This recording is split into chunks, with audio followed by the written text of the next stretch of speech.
Salut à tous les passionnés d'animation japonaise. Aujourd'hui, on va plonger dans les profondeurs de notre communauté d'otaku pour décortiquer certaines habitudes qui, avouons-le, peuvent parfois faire lever un sourcil.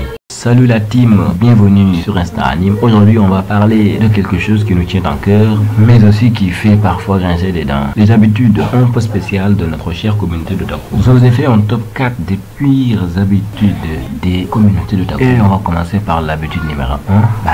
Le dogmatisme du vrai otaku. On commence fort, vous savez, cette tendance à vouloir définir qui est le vrai fan, le genre qui dit un vrai otaku doit regarder les animés en VOSTFR, sinon tu ne captes rien à l'œuvre. Ou encore, si tu n'as pas lu le manga avant, eh bien, tu n'as pas le droit de regarder l'anime qui. Mais sérieusement les gars, l'important, c'est le plaisir qu'on prend, que ce soit en VOSTFR, en VF, en VOSTG, pour les plus aventureux, ou même en lisant le manga après avoir vu l'animé. Chacun son chemin, la passion ça ne se mesure pas en sous-titres, voilà. Mauvaise habitude numéro 2. Le spoiler attaque. Maintenant que ce soit involontaire ou pas, on s'en bat les. Les spoilers.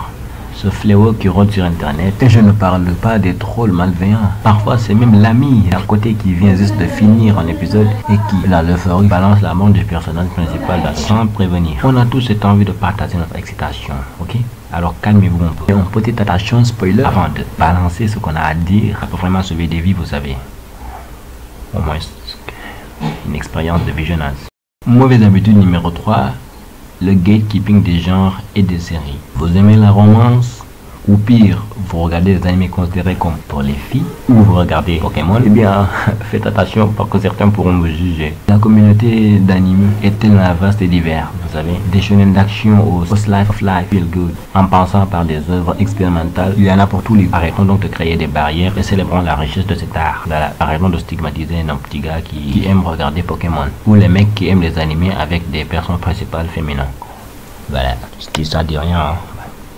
Et enfin, mauvaise habitude numéro 4, l'obsession des top lists et des comparaisons perpétuelles. Du genre, quel est le meilleur anime de tous les temps? Du genre, cet animé est vraiment surcoté comparé à cet animé-là. Donc, où un fan de One Piece vient de sortir une dinguerie du genre, One Piece est vraiment le meilleur anime all time. Et un gars qui sort de la jungle qui vient de balancer quelque chose du genre, SNK est vraiment surcoté. Bien sûr, discuter de nos préférés, c'est fun. Mais quand ça devient une compétition acharnée, où l'on dénigre les œuvres des autres, eh bien, on perd un peu le sens même du partage. Chaque anime a sa valeur et touche les gens différemment. Conclusion, donc voilà, c'était ça.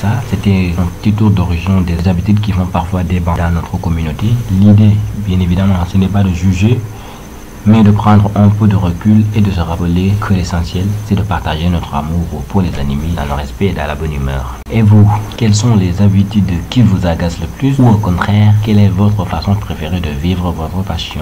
Dites-le moi dans les commentaires, n'oubliez pas de liker, de vous abonner et d'activer la cloche pour ne rien manquer parce que oui, on va faire toutes les semaines au moins une ou deux vidéos du genre.